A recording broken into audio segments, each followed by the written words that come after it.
तो कहानी के शुरू होते ही हम एक कपल को देखते हैं, एरिन और फ्रैंकलिन। इनकी शादी को लगभग 50 साल गुजर गए थे और ये आज भी बहुत खुश थे। फ्रैंकलिन नोटिस करता है कि एरिन यानी उसकी वाइफ आज खाना नहीं खा रही और ये देखकर वो परेशान हो गया क्योंकि उसे लग रहा था कि एरिन की तबीयत खराब है। इस टाइम पर एरिन उससे तारों को देखने की ख्वाहिश करती है और ये लोग बाहर निकलने के बजाय एक बेसमेंट में चले जाते हैं। ऐसा लग रहा था कि जैसे ये बेसमेंट इन्होंने सभी लोगों से छुपा कर रखी हो। काफी सारी चीजें हटाने के बाद इन्होंने इस बेसमेंट का दरवाजा खोला। इन लोगों ने नीचे बेसमेंट में उतरकर एक लंबी टनल को पार किया और फिर पहुंच गए एक अजीब से कमरे में। इस कमरे में आते ही इन्होंने कुछ दबाया और ऊपर की तरफ से हमें तेज रोशनी आती दिखाई दी। कमरे की जमीन जोर से हिली और ये लोग किसी अजीब सी जगह पर पहुंच गए। ऐसा लग रहा था कि वो कमरा कोई टेलीपोर्टर था। इस टाइम ये लोग एक ऑब्जर्वेशन डेक पे थे जहाँ पर एक ग्लास लगा था और ग्लास के दूसरी तरफ इन्हें बहुत ही खूबसूरत नजारा दिखाई दे रहा था। चमकते हुए सितारे और सभी दूसरे प्लैनेट्स। ऐसा लग रहा था कि जैसे ये खला में हो या किसी दूसरे प्लैनेट पर आ गए हों। कुछ ही देर बाद फ्रैंकलिन एरिन से कहता है अब हमें वापस चलना चाहिए, लेकिन एरिन यहाँ पे कुछ वक्त और गुजारना चाहती थी। जिस पर फ्रैंकलिन उससे कहता है पूरा 1 साल हो गया है हमें इस जगह को डिस्कवर किए और जब से तुमने यहाँ पर आना शुरू किया है कुछ ज्यादा ही दिल लगने लग गया है तुम्हारा। आजकल तो बहुत ज्यादा आने लगी हो इधर तुम, और जब भी हम यहाँ आते हैं ऐसा कुछ नया नहीं होता, पता नहीं क्यों फिर भी तुम रोज आने की यहाँ से क्यों करती हो। फ्रैंकलिन का ख्याल था कि अब इन्हें इस जगह के बारे में दूसरों को बता देना चाहिए, लेकिन एरिन को लगता था कि इन्हें इस मिस्टीरियस जगह के बारे में खुद ही पता चलाना चाहिए। आखिर वो टेलीपोर्टर था क्या और ये कौन सी जगह थी जहाँ ये लोग टेलीपोर्ट होकर आ जाया करते थे। अब उसी टेलीपोर्टर से ये लोग दोबारा अपने बेसमेंट में आ जाते हैं और अपने बैकयार्ड से निकलकर रात के इस वक्त जब ये लोग अपने घर जा रहे थे तो ये इनके नेबर ने भी नोटिस कर लिया। सुबह होने पर फ्रैंकलिन और एरिन अपने रूटीन चेकअप के लिए चले जाते हैं,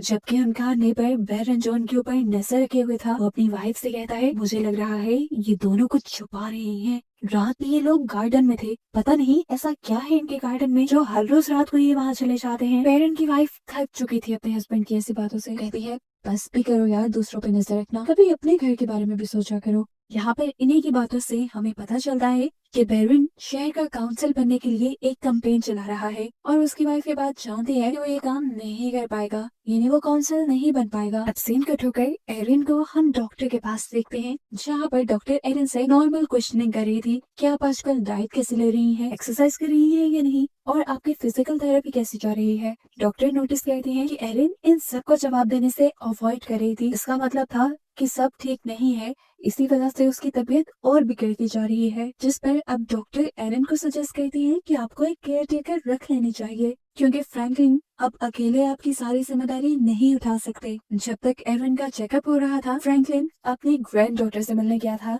जिसका नाम है डेनिस। डेनिस उन दोनों को लेकर बहुत ज्यादा परेशान थी क्योंकि उनके नेबर यानी बैरन ने सोशल मीडिया के जरिए उसे बताया था कि हर रोज रात को ये दोनों कहीं चले जाते हैं। इस टाइम डेनिस उससे कहती है अगर हो सके तो आप लोग को घर शिफ्ट कर लें, लेकिन इस चीज के लिए भी फ्रैंकलिन नहीं मानता। यहाँ पर एरिन एक केयर होम आती है अपनी पुरानी फ्रेंड से मिलने के लिए जिसे एमनीसिया था, यानी भूलने की बीमारी थी। एरिन ने अपनी इस दोस्त को टेलीपोर्टर के बारे में बताया था लेकिन वो तो भूल चुकी थी इस सारी किस्से के बारे में। इसी केयर होम में एरिन को चंद्रा नाम की एक केयर टेकर भी मिलती है। खैर फ्रैंकलिन और एरिन रात में काफी देर से घर पहुंचते हैं और इनकी गैर मौजूदगी में बैरन जो कि इनका नेबर है वो उनके बैकयार्ड में घुस चुका था, ये पता चलाने के लिए कि हर रोज वो ओल्ड कपल वहाँ क्यों जाया करता था। यहाँ पर घर आने के बाद एरिन भी फ्रैंकलिन से कहती है कि अगर मैं मर गई तो तुम फौरन इस घर का सेल कर देना। आज शायद खुद भी एरिन की दिमागी हालत सही नहीं थी, वो आधी रात में उठती है और फ्रैंकलिन के लिए एक लेटर लिखती है जिसके बाद वो अपनी खुफिया बेसमेंट में चली गई। आज उसने फैसला कर ही लिया था कि वो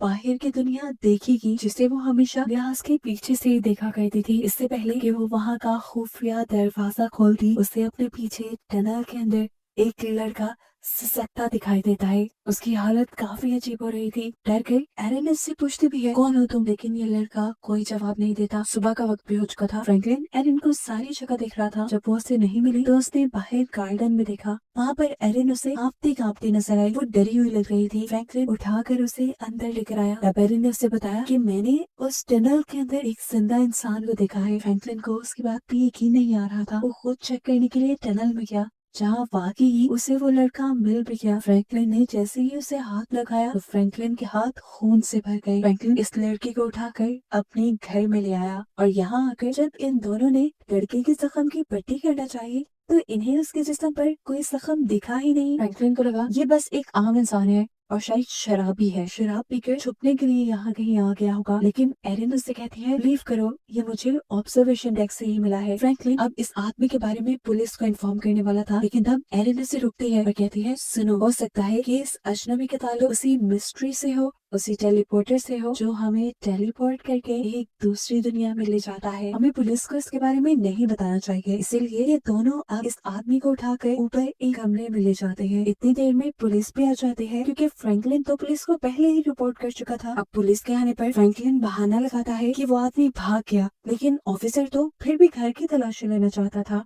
तब एरिन उसे अकेले में ले जाकर बताती है कि फ्रैंकलिन को दिमागी बीमारी है, उसे आजकल खुद ब खुद फजूल चीजें नजर आने लगी हैं, शायद इसलिए उसने आपको कंप्लेन कर दी होगी। वैसे हमारे घर पे कोई भी नहीं आया। और ये बात सुनने के बाद पुलिस ऑफिसर वहाँ से चला जाता है। इस सब के बाद सीन यहाँ से कट होता है और अब एक नए शहर के अंदर हम दो नए कैरेक्टर्स से मिलते हैं, एस्टेला और उसकी बेटी टॉनी। टॉनी अपने मॉम के साथ खाना खाने के बाद रूम में जाने के बजाय घर से बाहर चली जाती है क्योंकि बाहर उससे मिलने के लिए उसका क्लास फेलो आने वाला था। ये लोग भी इनके घर के पास बने ही एक बैकयार्ड में जाते हैं जो एक चर्च से कम नहीं लग रहा था। यहाँ पर टॉनी इस लड़के के करीब आने की कोशिश करती है, लेकिन ये लड़का टॉनी को दूर करके उससे कहता है मैं यहाँ तुमसे मिलने नहीं आया, असल में मुझे पता चला है कि तुम्हारे ग्रैंडपा किसी कल्ट का हिस्सा थे और मैं तो बस इसी चीज की इन्वेस्टिगेशन करने आया था। ये सुनकर टॉनी का दिल टूट गया और इतने में ही टॉनी की मॉम भी यहाँ आ गई जो डांटते हुए इन सबको यहाँ से भगा देती है और फिर चुपके से एक अजीब से कमरे में जाती है, बिल्कुल ऐसे ही टेलीपोर्टर में जैसा हमने फ्रैंकलिन के घर पे भी देखा है। यहाँ गई वो एक डायल नुमा चीज निकालती है और देखती है कि उसमें घूमता हुआ और वही पे सलामत है कि नहीं, और ये देखने के बाद वो वहाँ से चली गई। अगले सुबह उठने पर एस्टेला को टोनी घर पर नहीं मिली। वो घबरा कर उसे ढूंढने के लिए निकली तो उसे पता चला कि टोनी तो घर से भागने की कोशिश कर रही थी। वो उसे बहुत मुश्किलों से मनाकर एक कैफे पे ले गई जहाँ पर टोनी ने एस्टेला को बताया कि वो थक चुकी है इस बोर जिंदगी से, ना वो यहाँ पर दोस्त बना सकती है, ना ही उसकी मॉम ने उसे कहीं जाने की परमिशन दी हुई है। वो अपनी जिंदगी को एंजॉय करना चाहती है। इसके जवाब में एस्टेला कहती है मैं जानती हूँ ये सब करना काफी मुश्किल है, लोगों से दूर रहना, अपने अपने में रहना, ऐसे काम करना भी बहुत मुश्किल हो जाता है, लेकिन ये सब हमारी मजबूरी है क्योंकि हमारी पूरी फैमिली एक मिशन पे है, हमें चैपल की हिफाजत करनी है। पहले तुम्हारे ग्रैंडपा ये काम करते थे, अब मैं करती हूँ और वक्त आने पे ये तुम्हें भी करना पड़ेगा। अभी वो यही बात कर रही थी कि उसके मोबाइल पर एक अलर्ट आया कि उसके चैपल में कोई घुस आया है। तेजी में ये लोग घर पहुंचे तो चैपल का दरवाजा भी खुला हुआ था, लेकिन वहाँ कोई नहीं था। एस्टेला अब हाथ में गन पकड़े घर की तरफ बढ़ी क्योंकि जो कोई भी था वो अब तक घर में घुस चुका होगा। वहाँ जाने पर उसे पता चलता है ये तो कॉर्नेलियस था, उनका ही जानने वाला जो चैपल के बारे में भी सारी हकीकत जानता था। वो यहाँ आकर एस्टेला से पहला सवाल यही कहता है कि क्या तुम टोनी को ट्रेन कर भी रही हो कि नहीं। यहाँ पर हम देखते हैं कि एरिन और फ्रैंकलिन को उस अनजान आदमी के पास से जो बैग मिला था ये लोग उसकी तलाशी ले रहे थे, जिसमें कुछ गोल्ड कॉइन्स, एक टैबलेट की तरह की कोई चीज और एक बुक थी। बुक के अंदर एक फोटो भी थी जिसके नीचे गैब्रियल लिखा हुआ था। ये काम करते हुए उन्हें उस अनजान आदमी के कमरे से आवाजें आने लगती हैं। वो देखते हैं कि ये लड़का यहाँ से भागने की कोशिश कर रहा था, लेकिन जब एरिन ने उसे टच किया और उसे महसूस हुआ कि उस लड़के को बुखार है तो वो उसे दोबारा बेड पर लिटा देती है। एरिन अब उसके लिए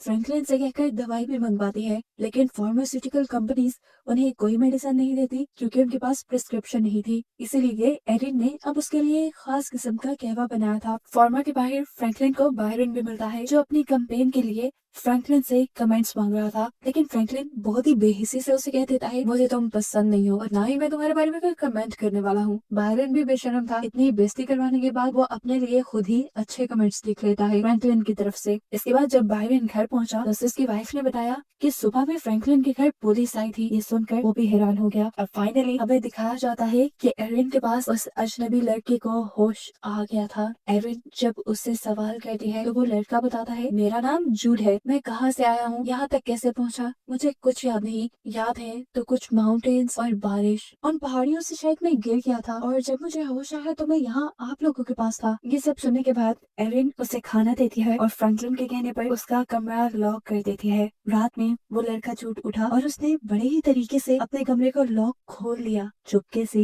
वो किचन में जाकर एक नाइफ लेता है और उसे छुपाकर वॉशरूम में ले आता है। यहाँ पर उसने छुरी की मदद से अपनी टांग पर छोटा सा कट लगाया और टांग के अंदर से एक चमकता हुआ कैप्सूल बाहर निकाला, जिसे वो यही सिंक में फेंक कर चला जाता है। इधर हम एस्टेला और टोनी को देखते हैं, जिसे कॉर्नेलियस ने एक नया मिशन सौंपा था, एक आदमी को ढूंढने का। वो इस मिशन पे एस्टेला को टोनी को भी साथ ले जाने को कहता है और ये भी बोलता है कि उसे प्रो डिस्को भी चलाना सिखाओ, क्योंकि आगे चल के ये सारा काम टोनी को ही देखना था। लेकिन एस्टेला अभी इस चीज के लिए तैयार नहीं थी। कॉर्नेलियस के वहाँ से जाने के बाद टोनी एस्टेला से पूछती है, प्रो डिस्को क्या है मॉम? एस्टेला बस छोटा सा जवाब देती है कि वो एक रास्ता है। साथ ही उसने टोनी से ये भी कहा, चलो बैग पैक करो, हम एक ट्रिप पर जा रहे हैं। पैकिंग करने के बाद ये लोग एयरपोर्ट जाने के बजाय एक सीक्रेट कॉरिडोर में चले गए, जहाँ दीवार के टाइल के अंदर एक हिडन पैनल भी था। यहाँ पर स्टेला एक स्पेसिफिक एरिया चूज करती है और ये लोग चंद ही सेकंड में उस जगह टेलीपोर्ट भी हो जाते हैं। इन सारी चीजों से टोनी बहुत ज्यादा हैरान थी। लेकिन खैर दूसरी तरफ हमें फ्रैंकलिन की कहानी दिखाई जा रही है, जो एंटीक शॉप पर गया है जूट के बैग से निकले हुए गोल्ड कॉइन्स को बेचने के लिए। यहाँ का ओनर बताता है कि ये स्पेनिश डबलून्स हैं, जो 17वीं सदी के अंदर पाए जाते थे। इन्हें आज कोई खरीदना चाहेगा भी या नहीं,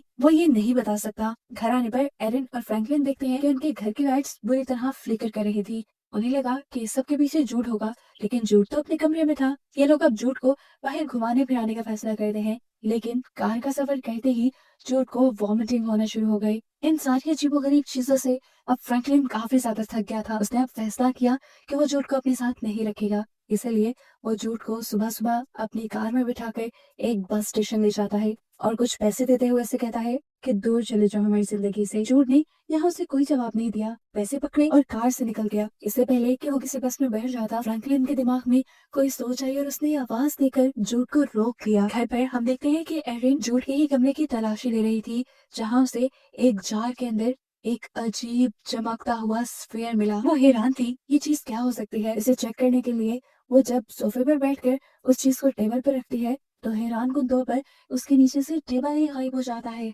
अभी वो इन्हीं सब चीजों को लेकर हैरान थी कि उसने देखा कि उसके घर उसकी ग्रैंड डॉटर डिनीज आ गई है, जिससे जल्दी से वो ये स्फीयर छुपा लेती है। लेकिन फिर भी कितनी चीजें वो छुपाएगी। डिनीज के हाथ लग जाती है जूट की बुक, जिसके अंदर से एक पिक्चर मिली थी। जब इसके बारे में डिनीज एरिन से कोई सवाल करती है, तो एरिन बहाना बना देती है, अरे ये बुक मैंने सेकंड हैंड ली थी और जब मैंने ये बुक ली तब इसके अंदर ये तस्वीर पहले से ही थी। इतने में हम देखते हैं कि फ्रैंकलिन और जूट भी घर वापस आ गए थे। डिनीज जब इसके बारे में सवाल करती है, अरे ये लड़का कौन है, तब फ्रैंकलिन बताता है ये हमारा केयर टेकर है। लेकिन डिनीज को इनकी किसी बातों पे फिलहाल एतबार नहीं हो रहा था। यह बात तो वो जान गई थी कि जरूर कुछ ना कुछ तो गड़बड़ है। इसलिए खाना खाने के बाद वो अपने शहर वापस नहीं लौटती, बल्कि अपने ग्रैंडपा के ही टाउन में किसी दोस्त के घर रुक जाती है, ताकि सुबह होने पर वो सभी ऊटपटांग चीजों पर इनकी नजर रख सके। जबकि यहाँ एरिन, फ्रैंकलिन और जूट बातें कर रहे थे, जहाँ एरिन जूट को बताती है कि उसका बेटा भी था जिसने खुदकुशी कर ली जब उसकी बेटी डिनीज सिर्फ 5 साल की थी। ये बताते हुए एरिन थोड़ा उदास हुई थी। उसकी उदासी को कम करने के लिए जूट अब उसे बताता है कि बुक में जो आपको गैब्रियल नाम के बंदे की पिक्चर मिली है, असल में वो मेरे डैड है और वो मुझे तब छोड़ गए थे जब मैं बहुत छोटा था। जूट को लगता है कि उसे यहाँ पर स्पेशली भेजा गया है अपने डैड को ढूंढने के लिए। एरिन कहती है, अगर ऐसी ही बात है तो मैं उसे ढूंढने में तुम्हारी मदद जरूर करूंगी। यहाँ बाथरूम में दिखाया जाता है कि फ्रैंकलिन को उनसे सनी हुई वही छुरी नजर आई जिससे जूट ने अपनी टांग पे कट लगाया हुआ था। साथ ही उसे सिंक में वो कैप्सूल भी नजर आ गया। उसने जब टैप ऑन की हुई थी तब वो कैप्सूल और उसमें से निकली हुई चीजें ऐसे जगमगाने लगी थी जैसे वो स्टार्स हों। वो इन सारी चीजों को देखना चाहता था, इसीलिए वो टैप बंद करता है, लेकिन अनफॉर्चुनेटली वो सारी चीजें भी, यानी वो ग्लोइंग ऑब्जेक्ट्स भी पानी के साथ बहकर चले जाते हैं और वो कुछ दिख नहीं पाता। यहाँ पर अब बायरन अपने कैंपेन्स के पोस्टर्स लगा रहा था, लेकिन तभी उसे कमेटी से कॉल मिलती है और उसे एक बुरी खबर ये दी जाती है कि वो अब अपनी कैंपेन को आगे रन नहीं कर सकता, क्योंकि उसके कैंपेन पेपर्स पे बहुत से लोगों के फेक सिग्नेचर्स मिले हैं। और ये तो हमने देखा भी था, जैसे फ्रैंकलिन के सिग्नेचर्स ने खुद कर दिए थे। अब चलाने को कैंपेन तो थी नहीं बायरन के पास, उसने सोचा तो कुछ और ही कर लिया जाए। कुछ और क्या करना था। फ्रैंकलिन के घर के बारे में तो हमेशा से उसे सस्पेंस रहता था, इसीलिए चला गया वो फ्रैंकलिन के शेड में, जहाँ उसे फाइनली वो सीक्रेट डोर भी मिल गया, जिसके अंदर वो सीक्रेट टनल और टेलीपोर्टर था। जो टेलीपोर्टर बहरन ने भी देख लिया, लेकिन अभी इसकी सच्चाई उसे नहीं पता। सुबह होने पर यहाँ पे जूड वही ग्लोइंग स्फीयर लेकर गार्डन में आ जाता है, जो ग्लोइंग स्फीयर एरिन को मिला था। गार्डन में गड्ढा खोदते हुए वो जब इसे छुपा रहा था, तो तब बैरन ने भी उसे देख लिया। अब जो पहले ही शक में रहता था, वो जूड से हजारों सवाल करने लग गया। जूड भी उसकी ज्यादा चीजों का जवाब नहीं देता और उसे कहता है कि मैं फ्रैंकलिन का केयर टेकर हूँ। यहाँ देखने को मिलता है कि फ्रैंकलिन जूड का कॉफी मग लेकर पुलिस स्टेशन आया है, क्योंकि उसने जो कुछ बाथरूम में देखा था, उसके बाद उसे जूड पे शक होने लगा था। वो एक नॉर्मल इंसान उसे नहीं लगता था। वो ये सारी बातें पुलिस ऑफिसर को बताता है और उनसे रिक्वेस्ट करता है कि आप इसके फिंगरप्रिंट्स का पता चलाएं। देखिए, इस सबके पीछे जरूर कोई सीक्रेट छुपा है। लेकिन पुलिस ऑफिसर भी उसकी बात सुनकर हंसने लग जाते हैं और कहते हैं, एरिन तुम्हारे बारे में सही कह रही थी, तुम्हें सच में उठपटांग के ख्याल आने लगे हैं, तुम्हें अपनी सेहत का ख्याल रखना चाहिए। जबकि यहाँ दूसरी तरफ एरिन और जूड गए थे एक लाइब्रेरी गैब्रियल का पता चलाने के लिए। वो गैब्रियल की फोटो लाइब्रेरियन को देते हैं और उससे कहते हैं कि क्या आप ऑनलाइन इस आदमी को ढूंढकर पता चलाने में हमारी मदद करेंगी। लाइब्रेरियन भी इनकी मदद करती है और उसे एक पुराने न्यूज़पेपर के जरिए पता चलता है कि जूड के फादर को काफी सालों पहले किसी जुर्म में अरेस्ट कर लिया गया था और अब उन्हें एमनीसिया भी है, यानी भूलने की बीमारी भी है। यानी जूड अपने बारे में अपने फादर से भी पता नहीं चला सकता था कि वो कौन है, कहाँ से आया है और यहाँ क्यों है। अब सब लोग घर पर वापस आ जाते हैं। यहाँ पर फ्रैंकलिन और एरिन की लड़ाई होने लगी है, क्योंकि एरिन ने पुलिस से फ्रैंकलिन के बारे में झूठ बोला था कि वो पागल हो गया है। लेकिन एरिन इस सब का कोई जवाब नहीं देती। तब फ्रैंकलिन कहता है, देखो एरिन, समझने की कोशिश करो, वो इंसान कभी हमारे बेटे की जगह नहीं ले सकता। हमारा बेटा मर चुका है। लेकिन एरिन उसकी किसी बात को सुनने को तैयार नहीं थी। उस समय फ्रैंकलिन अपना गुस्सा कंट्रोल करने के लिए कार ये लॉन्ग ड्राइव पे निकल जाता है, जहाँ रास्ते में उसने जाते हुए देखा कि बायरन यानी उसका नेबर अपने सारे कैंपेन साइंस जला रहा था। फाइनली अब हम दोबारा देख पाते हैं एस्टेला और निक को, जो यूएस के अंदर एक खास आदमी के पास गए हैं। वो आदमी इनके दिए गए खास कोड को सर्च करके इन्हें एक स्पेसिफिक एरिया बताता है, जहाँ पर इन्हें वो इंसान मिल सकता था जिसकी इन्हें तलाश थी। लेकिन इतने बड़े शहर के अंदर एक इंसान को ढूंढना बिल्कुल आसान नहीं था। इसीलिए ये लड़का जो अभी इनकी मदद कर रहा था, वो भी अपनी एक खास वैन के जरिए इनके साथ जाने का डिसाइड करता है, क्योंकि अपनी वैन के जरिए वो उस इंसान को ट्रैक कर सकता था। उसकी बस में सफर करते हुए तो उन्हें नोटिस कर दिया है कि उसकी इस बस के अंदर बहुत सारी गन और चीजें भी हैं। यहाँ एरिन और फ्रैंकलिन के घर पर हम चंद्रा नामी नर्स से मिलते हैं। चंद्रा वही नर्स थी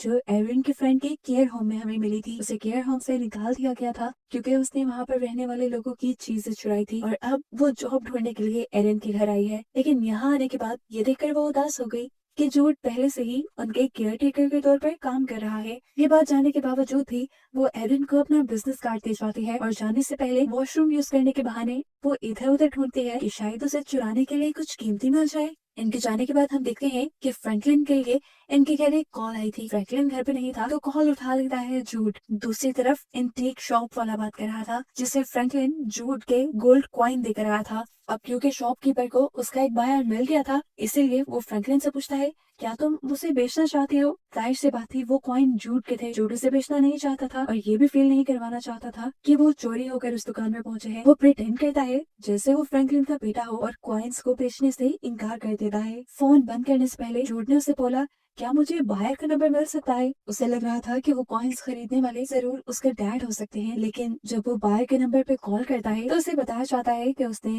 रॉन्ग नंबर पे कॉल किया है, क्योंकि वहाँ कोई गैब्रियल रहता ही नहीं। इनकी बातों के दौरान हम नोटिस करते हैं कि ये लोग लेटन में बात कर रहे हैं और कुछ बातें तो ऐसी भी हैं जो ऑस्ट्रेलिया और कॉर्नेलियस के दरमियान भी हुई थी। फिर फोन कट जाता है और रात भी हो जाती है। रात होने पर जब जूड अपना टैबलेट पूरे घर में तलाश करता है तो वो उसे कहीं नहीं मिल रहा था और तब उसे लगा कि जरूर चंद्रा ही उसे चोरी करके ले गई होगी। इसीलिए वो एरिन से चंद्रा का बिजनेस कार्ड लिए उसे ढूंढने के लिए निकल जाता है। अब क्योंकि रास्ते उसे यहाँ के पता नहीं थे, चंद्रा को तो ढूंढ नहीं पाया, लेकिन एक बार में चला गया जहाँ पर दिनेश भी थी। यहाँ दिनेश के साथ वो काफी एंजॉय करता है और थोड़ी ही देर में शहर के रंग में ढल जाता है। फाइनली अब तो उसने स्टेज पे परफॉर्म करने का भी डिसाइड कर लिया था। वो जब लैटिन में एक स्लो सॉन्ग गाता है तो सारे एकदम उसे देखने लग जाते हैं। किसी को समझ नहीं आ रहा था वो गा क्या रहा है, लेकिन वो बहुत खूबसूरत गा रहा था जिसे सब एंजॉय कर रहे थे। और फिर गाना खत्म करने के बाद जब उसने सबको देखा तो उसे अपना आप बहुत वियर्ड लगने लगा, अजीब लगने लगा।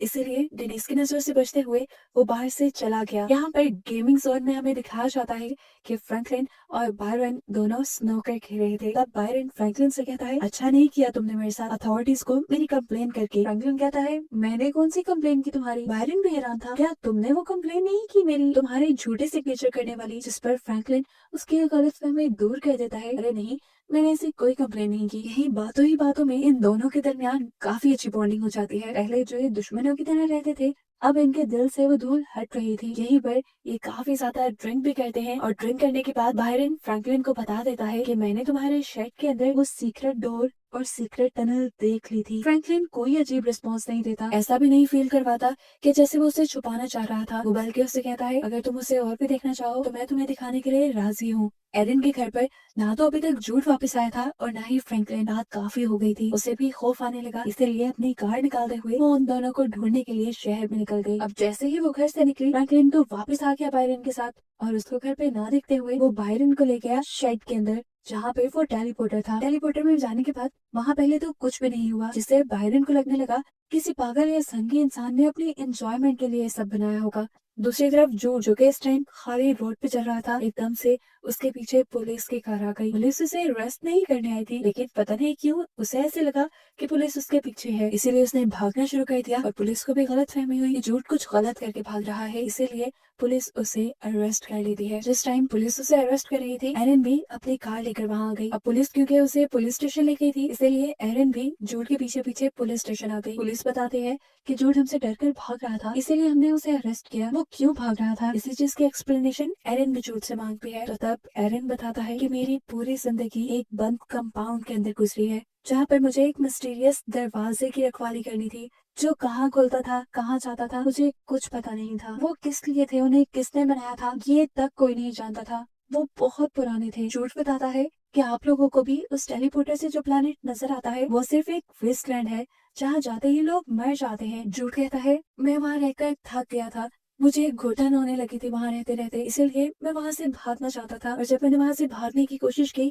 तो मुझे तब एक गार्ड ने रोकना चाहा, जिसके पेट पे मैं बार बार स्टैब करके वहां से भाग आया। इसीलिए तो जिस दिन जूड एरिन और फ्रैंकलिन को मिला था, उसके जिस्म पे खून लगा था। जूड बताता है कि अगर मेरी ऑर्गेनाइजेशन के किसी भी इंसान ने मुझे ढूंढ लिया तो वो मुझे फौरन ही मार देंगे। लेकिन जूड को मरना नहीं था, उसका एक मिशन था। उसे लगता था उसके डैड भी इसी दरवाजे से भाग कर आए हैं, इसीलिए वो भी अब अपने डैड यानी गैब्रियल को ढूंढना चाहता था। और पुलिस से डरकर वो सिर्फ इसलिए भागा था क्योंकि उसे लग रहा था पुलिस उसकी ऑर्गेनाइजेशन के साथ मिली हुई होगी। इतनी नई बातें तो पुलिस को भी नहीं पता थी, इसीलिए एरिन पुलिस वालों को अपनी मीठी मीठी बातों में भिला फुसला कर जूड को छुड़वा लेती है। यहाँ दिखाया जाता है कि टोनी और एस्टेला अपने साथी के साथ एक वीरान जगह पे रुके हैं, जहाँ पे एक बहुत बड़ा सा ट्रांसमिशन टावर भी है। इसी ट्रांसमिशन टावर को हैक करने के लिए उनका साथी उसके ऊपर चढ़ रहा था। काफी क्रेजी था ये सब, लेकिन फिर भी एस्टेला टोनी से कहते हैं, तुम ऐसी किसी भी चीज की पिक्चर सोशल मीडिया पर अपलोड नहीं करोगी। अभी एस्टेला के साथी ने अपना काम यहाँ पे पूरा किया नहीं था कि यूटिलिटी वर्कर यहाँ आ गया, जिसने उन दोनों को देख लिया। ऐसे में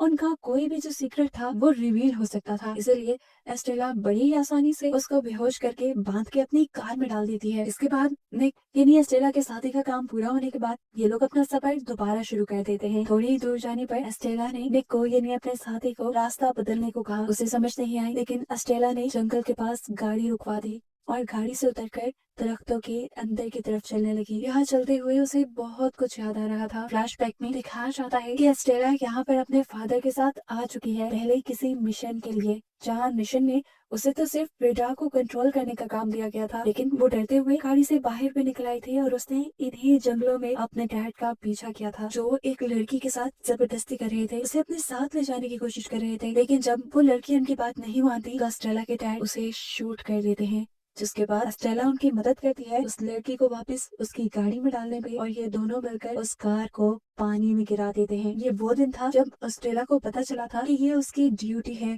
किसी सीक्रेट चीज की हिफाजत करना और उसके लिए कुछ भी कर जाना एस्टेला की ड्यूटी थी। और अब आने वाले दिनों में यही ड्यूटी तो टोनी को भी संभालनी थी। इसीलिए हम देखते हैं कि निक टोनी को गन चलाना सिखा रहा है। यही बातों ही बातों में निक टोनी को ये भी बताता है कि वो उसके डैड के बारे में जानता है, जिसके बारे में एस्टेला ने टोनी को कभी नहीं बताया था। सीन कट होकर हम दोबारा एरन और फ्रैंकलिन को देखते हैं जो डॉक्टर के पास गए हैं। इस मरतबा डॉक्टर एरन की प्रोग्रेस से काफी खुश है क्योंकि उसकी तबीयत में काफी सुधार आया है। और ये सब हो रहा था जूड की ही वजह से, जिसने एरन को उसके मरे हुए बेटे के सदमे से बाहर निकालने में मदद दी थी। जिस टाइम पर फ्रैंकलिन और एरन हॉस्पिटल थे, उनके पीछे से डेनिस उनके घर पे आ जाती है और मिलती है जूड से। वो जूड से बुक में मिली हुई पिक्चर के बारे में सवाल करती है क्योंकि वो जानती थी वो पिक्चर जूड की ही है। जिस पर जूड जवाब देता है, तो मेरी फैमिली के बारे में जानना चाहती हो ना? मेरी फैमिली एक कल्ट है। ऑब्वियस सी बात है, डेनिस तो क्या जूड ये बात किसी को भी बता देता तो कोई भी उस पर यकीन न करता। घर आने पर फ्रैंकलिन बेरिन को एक कैमरा देकर आता है। इस कैमरा के अंदर उस टाइम की फोटोज थी जब ये लोग टेलीपोर्टर के जरिए किसी दूसरी जगह गए थे। मुझसे कहता है, नहीं था ना तुम्हें मेरी बात पे यकीन? इन पिक्चर्स को डेवलप करो और सारी सच्चाई देख लो। इसके बाद एरिन और जूड जाते हैं चंद्रा के घर क्योंकि जूड को लग रहा था कि चंद्रा ने ही जरूर उसका टैबलेट चुराया है। एरिन यहाँ पर उसे बातों में लगाती है और जूड को मौका मिल जाता है उसके घर की तलाशी लेने का, जहाँ उसे अपने टैबलेट के साथ साथ एक नेकलेस भी मिलता है जिसके अंदर वैसे ही डिवाइस लगी हुई थी जो डिवाइस जूड ने अपनी टांग से निकाली थी। और उसने जिस बातें होकर चंद्रा से पूछा, बताओ किसका है ये? यहाँ पर इन लोगों को यह भी पता चल गया था कि चंद्रा ने अपने पेशेंट से बहुत सारी चीजें चुराई थी। एरिन चंद्रा से कहती है, देखो मैं इस बात को सीक्रेट रखूंगी, किसी को नहीं बताऊंगी कि तुमने चोरियां की है, अगर तुम ये बता दो कि तुम्हें ये नेकलेस कहाँ से मिला है और ये नेकलेस किसका है। लेकिन चंद्रा यहाँ पर उसे कोई जवाब नहीं देती, इसीलिए जूड और एरिन वहाँ से चले जाते हैं और जूड गाड़ी में बैठकर एरिन को बताता है ये कैप्सूल एक तरह का ट्रैकर है जो हमारे अंदर लगाया जाता है, इसीलिए मैंने इस ट्रैकर को निकाल दिया था। जबकि वो टैबलेट वो एक की है उस खास दरवाजे की जिसकी ये लोग हिफाजत करते हैं और जिसके बारे में अभी तक ज्यादा कुछ बताया भी नहीं गया। यहाँ हम देखते हैं कि बायरन फ्रैंकलिन के दिए गए कैमरे की फोटोज डेवलप कर लेता है और सारी सच्चाई जान जाता है कि वो लोग सच में उस टेलीपोर्टर के जरिए किसी ऑब्जर्वेशन डेक में किसी दूसरे प्लैनेट पर चले जाते हैं। उसे इस बात पे बिल्कुल यकीन नहीं आ रहा था। वो फौरन इंटरनेट पर बैठ के इन चीजों के बारे में सर्च करना शुरू करता है, जहाँ उसे बहुत सी थ्योरीज मिलते जाती हैं टेलीपोर्टेशन के बारे में, लेकिन किसी पे भी यकीन करना मुश्किल था। और अपनी रिसर्च करते हुए उसे फाइनली एक इम्पॉसिबल डोर नामी थ्योरी के बारे में पता चलता है, जिस थ्योरी के मुताबिक इम्पॉसिबल डोर को अर्जेंटीन नामी एक बंदे ने 17वीं सदी में बनाया था। यहाँ जब फ्रैंकलिन अपने घर आया तो उसने शेड का डोर खुला पाया। अंदर जाकर उसने देखा कि बायरन उस मिस्टीरियस दरवाजे के ऊपर काम कर रहा था जिसके जरिए ये लोग हमेशा टेलीपोर्ट हो गए कहीं और पहुंच जाया करते थे, लेकिन अभी तक वो इस दरवाजे को खोलने में कामयाब नहीं हो पाया। तब फ्रैंकलिन यहाँ पर आकर उसकी मदद करता है और दीवार में से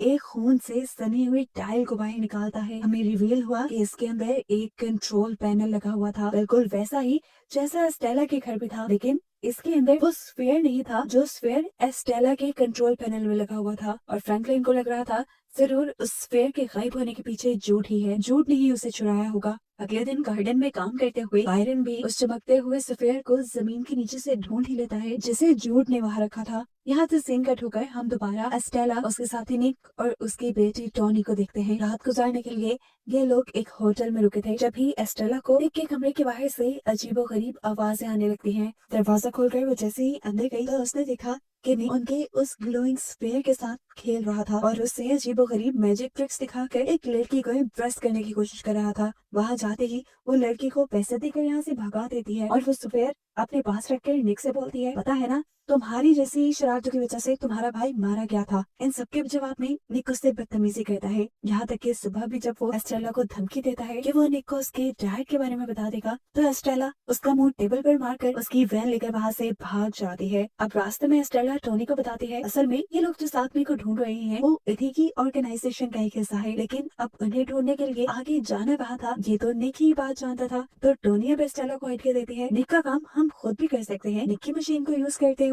सिंह कट होकर हम जूड को देखते हैं जो डेविस के साथ एक आदमी के पास आया था, क्योंकि ये चंद्रा का बताया हुआ ओल्ड मैन था जिससे उसने वो ट्रैकर वाला कैप्सूल लॉकेट चुराया था। जूड को लगता था कि वो नेकलेस उसके डैड का होगा और जरूर वो इस नेकलेस की मदद से अपने डैड का पता चलवा लेगा। लेकिन उस आदमी के घर जाकर तो पता चला कि वो लॉकेट उस आदमी के भी डैड का था, जो कि एक ट्रक ड्राइवर थे। एक दिन ट्रक चलाते हुए किसी अनजान आदमी ने उनसे मदद मांगी, उन्होंने लिफ्ट भी दे दी और फिर उस अनजान आदमी ने अपने टांग को काट कर उसके अंदर से ये कैप्सूल निकाल कर इस ट्रक में छोड़ दिया और फिर वो भाग गया। ये सुनकर जूड की सारी उम्मीदें खत्म हो गई थी कि अब वो अपने डैड गैब्रियल को कैसे ढूंढेगा, क्योंकि ट्रैकर तो वो एक अनजान ट्रक में उतार कर छोड़ गए थे। घर पर फ्रैंकलिन को बायरन एक स्फेयर दिखाता है। ये वही स्फेयर था जो उस कंट्रोल पैनल के अंदर रखना था। बायरन तो बहुत एक्साइटेड था इसे ट्राई करने के लिए, लेकिन फ्रैंकलिन नहीं। फ्रैंकलिन उससे कहता है तुम अकेले ही इसे ट्राई कर लो। इसलिए बायरन खुद ही शर्ट के अंदर चला जाता है वो सफेयर उस कंट्रोल पैनल में डालने के लिए। लेकिन सफेयर को कंट्रोल पैनल में डालने के बाद भी वहाँ कुछ नहीं होता। यहाँ पुलिस स्टेशन में जूड की काफी सारी इलीगल एक्टिविटीज की पुलिस को रिपोर्ट मिली थी। हालांकि हम जब से जूड को देख रहे हैं तब से तो उसने ऐसा कोई गलत काम नहीं किया। अब पुलिस ऑफिसर एरन के घर जाते हैं जूड को अरेस्ट करने के लिए। एरन भी ये सब देखकर हैरान थी। जूड को बचाने के लिए वो ऑफिसर से झूठ बोल देती है कि कल रात उसने शराब पी थी, इस वजह से मैंने उसे जॉब से निकाल दिया। पुलिस ऑफिसर के जाते ही यहाँ पर जूड और डेनीज आ जाते हैं। यहाँ पर जूड एरिन को बताता है कि मुझे सालों पहले की अपने डैड की एक लोकेशन पता चली है, हो भी सकता है कि मेरे डैड मुझे मिल जाए। यहाँ पर एरिन अब उसे ये भी बताती है कि तुम्हें ढूंढते हुए पुलिस ऑफिसर्स भी आए थे, जो कि तुम्हारे खिलाफ बहुत सी क्रिमिनल एक्टिविटीज रिपोर्ट की गई हैं, जिन्हें देखकर जूड हैरान हो जाता है और एरिन को बताता है कि ये जरूर मेरी ऑर्गेनाइजेशन का काम है, क्योंकि वो मुझे पकड़ना चाहते हैं, वो चाहे पुलिस के जरिए हो या किसी भी और जरिए। ये सब बताने के बाद जूड अब डेनीज और एरिन के साथ अपने डैड की तलाश में चला जाता है, जबकि घर पर फ्रैंकलिन को एक कॉल आती है उन्हीं सिक्कों को खरीदने के बारे में जो जूड के चुरा कर वो एक इंटीक शॉप पे ले गया था।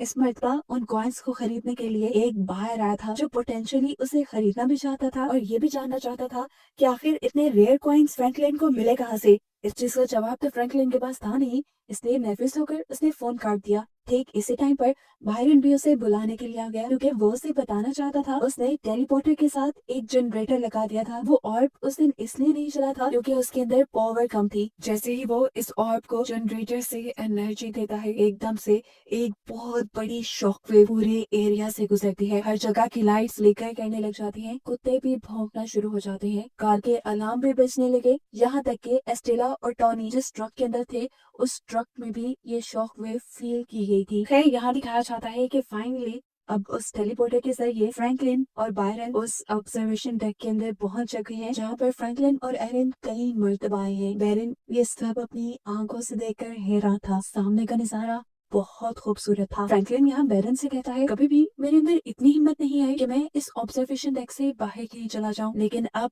मैंने सोच लिया है कि मैं बाहर जरूर जाऊंगा। मैं पिछले कई सालों से एक स्पेस सूट बनाने की कोशिश कर रहा था, लेकिन मैं उसे आज तक बना नहीं पाया। बायरन से कहता है कोई बात नहीं, अब हम उसे मिलकर कंप्लीट करेंगे। अब इसी स्पेस सूट को कंप्लीट करने के लिए वो एक शॉप पे जाकर कुछ डाइविंग सूट की चीजें लेता है और फिर घर आकर टूल्स लेने लग जाता है, जहाँ पर उसकी वाइफ से उसका झगड़ा भी हो गया, क्योंकि काफी दिन से बायरन ना तो घर पे नजर आता था और ना ही वो घर की किसी चीज पे इंटरेस्ट ले रहा था। इनकी इन्हीं बातों के दौरान बायरन को पता चल जाता है कि काउंसिल में उसके खिलाफ रिपोर्ट करने वाली और कोई नहीं बल्कि उसकी वाइफ ही थी। यहाँ हम एस्टेला को देखते हैं जो शहर के अंदर जूड के मिसिंग पोस्टर्स लगा रही थी। ऐसा करते हुए उसे पुलिस ऑफिसर देख लेते हैं और ऐसे में एस्टेला बुरी तरह घबरा जाती है। टोनी सिचुएशन संभालने के लिए एस्टेला से लैटिन में बातें करने लगी और ऑफिसर कुछ भी ना समझ आने पर कंफ्यूज होकर वहां से चला गया और फाइनली इन दोनों की जान इस पुलिस वाले से तो बची। खैर इसके बाद ये लोग एक होटल रूम में आ जाते हैं, जहाँ टोनी ने सोशल मीडिया चेक करते हुए जूड की एक वीडियो देखी। ये उस टाइम की वीडियो थी जब जूड ने बाहर में गाना गाया था। ये देखते ही एस्टेला को होप मिली कि उसे जूड बस मिल ही गया है। वो अब अकेले इस सारे मामले को इन्वेस्टिगेट करने का फैसला करती है। बार में जाने पर एस्टेला को जूड के बारे में तो पता नहीं चलता, लेकिन जूड के छोड़े हुए एक कार्ड के बारे में जरूर पता चल जाता है जो चंद्रा का था। असल में जब वो चंद्रा को ढूंढने के लिए निकला था तो तब उसका कार्ड वो इसी बाहर में छोड़ गया था। अब एस्टेला मिलना चाहती है चंद्रा से, यानी उसी नर्स से, जहाँ वो जब नर्स से जूड के बारे में पूछती है तो चंद्रा उसे ये कहकर कोई जवाब नहीं देती कि जब तक तुम मुझे पैसे नहीं दोगी तब तक मैं तुम्हें किसी के बारे में कुछ भी नहीं बताऊंगी। असल में इस वक्त चंद्रा के पास बिल्कुल भी पैसे नहीं थे और उसने सोचा क्यों ना एस्टेला को ही बेवकूफ बना लिया जाए। एस्ट्रेला के पास उस टाइम पैसे नहीं थे, इसीलिए वो होटल वापस आई पैसे लेने के लिए, जहाँ उसे मिल गया कॉर्नेलियस, जो उससे अपडेट लेने के लिए आया था कि आखिर वो अपने मिशन पे पहुंची कहाँ तक। एस्ट्रेला भी कॉर्नेलियस को सारी बात बता देती है कि उसे एक वीडियो के जरिए एक बार का पता चला था जहाँ पर झूठ था, वहाँ से उसे एक कार्ड मिला है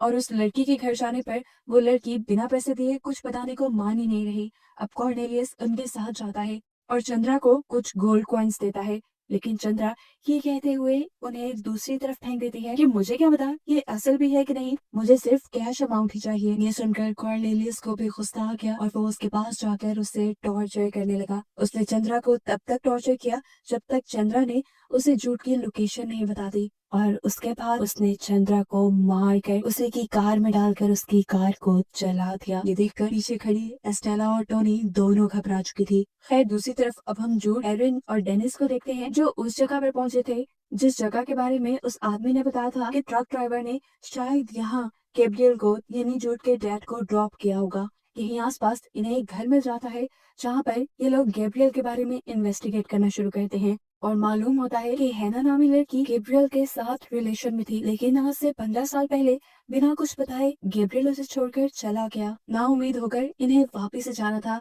लेकिन हैना उन्हें रात के लिए रोक लेती है क्योंकि ये लोग बहुत लंबी ड्राइव करके आए थे। यहाँ हैना के घर पर एरिन फ्रैंकलिन को कॉल करती है, लेकिन फ्रैंकलिन कॉल रिसीव नहीं कर रहा था क्योंकि उसे लग रहा था कि उसके और एरिन के रिलेशन के अंदर कुछ ना कुछ गड़बड़ हो चुकी है। यहाँ इन सभी लोगों को हैना के घर के इर्द गिर्द अजीबोगरीब आवाजें भी सुनाई दे रही थी, लेकिन हैना ने इन सबको ये कहते हुए तसल्ली दी थी कि जंगल में हवाओं की आवाजें ऐसी ही होती हैं। हालांकि साफ नजर आ रहा था कि हैना कुछ छुपा रही है, क्योंकि इन लोगों के सो जाने के बाद हैना एक सीक्रेट कमरे में जाती है जहाँ पर एक आदमी इन सबको अपने खुफिया कैमरा से देख रहा था। अब यही लड़का हैना को बताता है कि एरिन ने अभी जिस नंबर पे कॉल की है वो नंबर उसी आदमी का है जिसने गोल्ड कॉइन्स बेचने थे। और यहाँ हमें इस बात का पता चला कि फ्रैंकलिन के पास बार बार जिस बाहर की कॉल आ रही थी उन कॉइन्स को खरीदने के लिए, वो कोई और नहीं बल्कि हैना और उसका साथी ही थे। यहाँ हम देखते हैं कि जूड गैब्रियल के रूम में ही सोया था जहाँ पर आज से 15 साल पहले गैब्रियल रहता होगा, और वहाँ पर गैब्रियल के पास वही बुक थी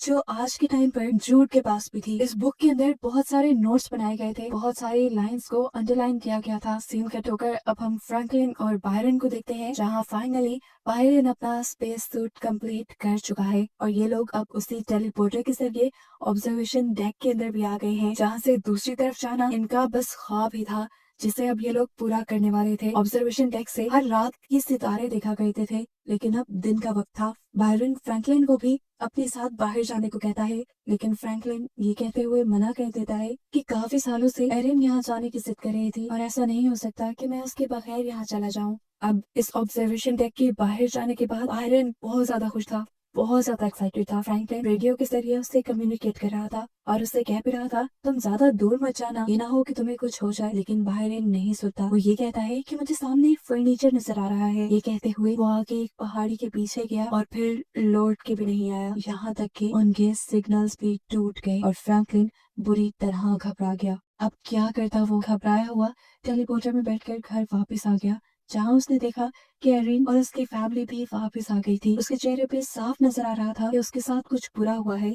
लेकिन जब ये लोग फ्रैंकलिन से पूछते हैं कि क्या हुआ, तो फ्रैंकलिन ये कहकर टाल देता है कि मेरी कुछ तबीयत ठीक नहीं। यहाँ हमें देखने को मिलता है कि जूड गैब्रियल की बुक के नोट्स के जरिए अपने टैबलेट और अपने बुक के ऊपर लिखे हुए मैसेज को ट्रांसलेट करने की कोशिश कर रहा है, जबकि यहाँ अब एरिन डेनिस को लेकर टेलीपोर्टर रूम के अंदर आई है क्योंकि उसे लगने लगा है कि ये सही वक्त है किसी को इस टेलीपोर्टर के बारे में बताने का। इस टेलीपोर्टर के पास लाकर वो डेनिस को बताती है कि तुम्हारे डैड के मरने के बाद ही ये टेलीपोर्टर हमें मिला था और तब से मुझे लगने लगा कि मेरा बेटा इसके साथ कहीं ना कहीं जुड़ा हुआ है, इसलिए मैंने इसके बारे में किसी को नहीं बताया। एरिन उसे ये भी बताती है कि तुम्हारे डैड के मरने के बाद मैं डिप्रेशन में चली गई थी और इस टेलीपोर्टर की मदद से दूसरे प्लेनेट पर जा जाकर ही मैंने अपने गम को कम किया। मैं डिप्रेशन से बाहर निकली। काफी देर तो डेनिस बैठकर यहाँ उसकी बातें सुनती रही, लेकिन फिर उसे गुस्सा आ गया इस बात पर कि उसके ग्रैंड पेरेंट्स ने कितनी सारी सच्चाइयां उससे छुपाई थी।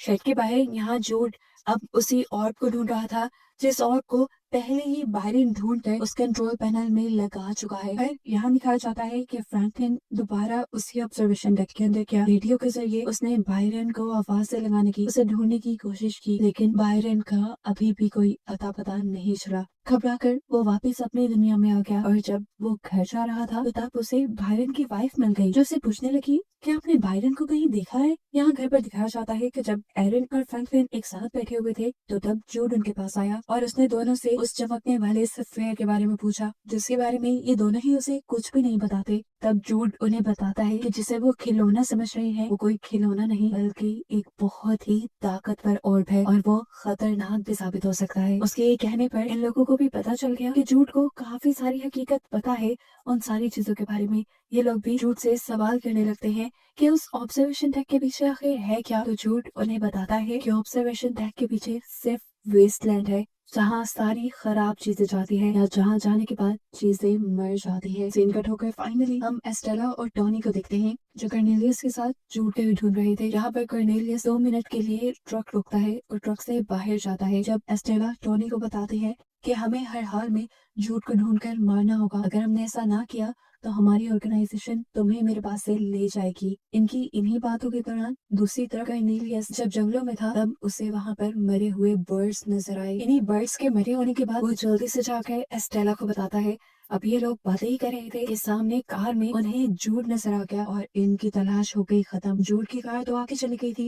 एस्टेला जूड की कार का पीछा करने लगी जबकि टोनी और कर्नेलियस दूर से आयरन के घर की इन्वेस्टिगेशन करने लगे। यही बातों में कॉर्नेलियस ने टोनी को बता भी दिया कि तुम्हारे डैड निक के भाई थे, उस आदमी के भाई थे जिसे तुम्हारी मॉम ने मार डाला है और ये सब खत्म होने के बाद मैं तुम्हें उनसे जरूर मिलवा दूंगा। ये कहने के बाद अब ये लोग अपने मिशन पर निकल जाते हैं। टोनी आगे बढ़कर फ्रैंकलिन से बात करने की कोशिश करती है इससे पहले कि फ्रैंकलिन उससे पूछता कि तुम हो कौन। कॉर्नेलियस ने पीछे आकर उसे गन पॉइंट पे ले लिया। टोनी का सामने आकर प्यार से बात करना उनकी बस एक चाल ही थी। यहाँ हमें दिखाया जाता है कि जूड और डेनिस जहाँ रुककर बातें कर रहे थे पीछे से एस्टेला इन दोनों के ऊपर फायर कर देती है और ये दोनों ही एक कार की ओट में छुप जाते हैं। जूड ने डेनिस से कहा तुम सबसे पहले जाओ अपने ग्रैंड पेरेंट्स के पास और मुझे पीछे मुड़कर न देखना। ये कहने के बाद वो जंगलों के अंदर भाग गया और एस्टेला उसका पीछा करने लगी। डेनिस जब घर पहुंची तो उसने देखा कि फ्रैंकलिन और एरिन को पहले ही कॉर्नेलियस ने बंदी बनाया हुआ था और उसके जाने पर उसे भी बंदी बना लिया गया। इससे पहले कि अब कॉर्नेलियस इनमें से किसी को भी मार देता, एरिन डरकर बता देती है कि हमारे शेड के अंदर एक टेलीपोर्टर है। ये सुनकर वो थोड़ा हैरान हुआ और उसने अपनी गन टोनी को थमाकर खुद वो शेड के अंदर चला गया उस टेलीपोर्टर को चेक करने के लिए। टोनी को ऐसे इन लोगों को बांध कर रखना अच्छा नहीं लग रहा था। थोड़ी सी हिम्मत जुटाने के बाद वो इन लोगों को छुड़ाने की जैसे ही कोशिश करती है तो उसी वक्त कॉर्नेलियस वापस आ जाता है। अब कॉर्नेलियस के लिहाज से क्योंकि टोनी एक जुर्म करने जा रही थी इसलिए कॉर्नेलियस पहले उसे ही सजा देने लगा और इसी दौरान हमने देखा कि डेनिस अपनी चाबियों की मदद से इन सबके हाथ छुड़वा चुकी थी। यहाँ दिखाया जाता है कि एस्टेला अभी भी जूड का जंगल में पीछा कर रही थी। तभी उसे कॉर्नेलियस की कॉल आई कि तुम बस जंगल में एक ऐलान करो कि अगर जूड एरिन की फैमिली को बचाना चाहता है तो फौरन अपने आप को सरेंडर कर दे, नहीं तो उसकी पूरी फैमिली मार दी जाएगी। ना चाहते हुए भी उन लोगों को बचाने के लिए जूड को सामने आना पड़ा और एस्टेला उसे खींचते हुए अपने साथ ले जाने लगी। तब जूड ने उसे कहा मुझे तुम बचपन से याद हो, तुम्हारा मेरा बचपन से कोई लिंक है। मुझे याद है तुम अपने घुटनों के बल बैठे मेरी माँ से कोई भीख मांग रही थी और उस टाइम कोई फेस्टिवल कोई सेरेमनी चल रही थी हमारी ऑर्गेनाइजेशन में। एस्टेला उसकी इस टाइम किसी बात का कोई जवाब नहीं देती और उसे अपनी वैन में डालकर एरिन के घर ले आती है। जहाँ जाते ही कॉर्नेलियस जूड को एक जोरदार पंच करता है और उसे कहता है तुम्हें उसी ने भेजा है ना। अब जूड को भेजा किसने था ये एक नई मिस्ट्री थी, लेकिन कॉर्नेलियस और एस्टेला अब उसे मारने वाले थे। वो उसे मारना क्यों चाहते हैं ये भी एक मिस्ट्री ही है। अब कॉर्नेलियस जूड को मारना चाहता था और उसके पीछे क्या रीजन थी ये भी मिस्ट्री है। इससे पहले कि वो जूड को मार देता फ्रैंकलिन यहाँ खड़ा होकर जूड को बचाने के लिए उसके सामने आ जाता है, लेकिन एक बूढ़ा इंसान उसकी ताकत के आगे क्या था। उसने तो फ्रैंकलिन को एकदम से झटका देकर दूर गिरा दिया। ये देखकर एरिन को गुस्सा आया और उसने वहां से कोई चीज उठाकर कॉर्नेलियस के सर पे दे मारी जिससे वो वहीं गिर गया। एस्टेला ने उसकी गन संभाल ली और वो बोली कि अब इसके बाद किसी बेकसूर की मौत नहीं होगी। ये कहने के बाद उसने अपनी टीजर गन से कॉर्नेलियस को बेहोश कर दिया और फिर बांध कर अपनी वैन में डाल दिया। ये काम करने के बाद उसने आयरन और फ्रैंकलिन को बताया था कि वो और टोनी अब लंबे सफर में निकलेंगे, इन्हें अपने टेलीपोर्टर से वापस अपने घर जाना था। यहाँ जूड उससे पूछता है कि तुम अकेली जाओगी, तुम्हें डर नहीं लगेगा, तुम्हारी जान को भी खतरा है। जिस पर एस्टेला कहती है अब मुझे कोई डर नहीं, क्योंकि किसी भी बुरी घड़ी में ये कॉर्नेलियस से मेरे काम आने वाला है। फिर ये लोग अब अपने सफर के लिए निकल जाते हैं। अब ये लोग ड्राइव ही कर रहे थे कि जोर से किसी ने पीछे से इनकी वैन को आकर हिट किया। इन्हें लगा कि नॉर्मली किसी से गलती हो गई थी, लेकिन ऐसा नहीं था, कोई जानबूझकर ये सब कर रहा था। इसी कार ने इस साइड से आकर जब ट्रक को हिट किया तो ट्रक डिसबैलेंस होकर साइड पे ग्राउंड में गिर गया और फिर ट्रक में से निकलकर आदमियों ने एस्टेला और टोनी को बंदी बना लिया। हमें देखने को मिला कि उस कार के अंदर और कोई नहीं बल्कि हैना थे, जिसके घर गैब्रियल भी रहकर आया था और जिसने एरिन और उसकी फैमिली को एक रात के लिए अपने घर पे रोका था। वो यहाँ पर कॉर्नेलियस को हेलो कहते हैं और सीन यहीं से कट होकर हमें दोबारा एरिन की फैमिली को दिखाया जाता है। यहाँ पर जो उस टेलीपोर्टेशन मशीन को ठीक कर रहा था वो दिखाता है कि उसके पास जो टैबलेट था वो असल में इसी कंट्रोल पैनल का एक पार्ट था, एक कीबोर्ड था, जिसकी मदद से वो इस टेलीपोर्टर की लोकेशन को कहीं पे भी सेट कर सकते थे और हम जूड को जहाँ जाना था वो वहाँ भी जा सकता था। फाइनली वो यहाँ सबको एक गुड बाय कहता है और ये सभी के लिए एक इमोशनल मोमेंट बन जाता है। उसके जाने से पहले टिनीज उससे कहते हैं मैं भी तुम्हारे साथ जाऊंगी। जूड ने भी उसे मना नहीं किया और कुछ ही सेकंड में ये टेलीपोर्टर से गायब हो गए। जब इन्हें दिखाया गया तो ये लोग बैंकॉक की एक फैंसी सी बिल्डिंग में थे। अब सीन कट होकर फाइनली दोबारा हम एरन और फ्रैंकलिन को देखते हैं। फाइनली एरन से कन्फेस कर लेता है कि उसने स्पेस सूट बना लिया है, जिसके चलते ये लोग अब उस ऑब्जर्वेशन डेक के दूसरी तरफ जा सकते हैं। ये कहने के बाद वो एरिन को ये सच्चाई भी बता देता है कि वो सूट फ्रैंकलिन और बायरन ने मिलकर बनाया था और बायरन उस जगह पर जाकर गायब हो चुका है। अगर तो वो मर गया है तो हमें उसे वहाँ से वापस लाना होगा, एटलीस्ट आखिरी मर्तबा उसकी वाइफ उसे देख तो ले। यहाँ एरिन फ्रैंकलिन को सपोर्ट करती है और उसे स्पेस सूट पहनाकर ऑब्जर्वेशन डेक से बाहर भेज देती है, जहाँ थोड़ी ही दूर जाने पर फ्रैंकलिन का भी कांटेक्ट उससे खत्म हो जाता है और वो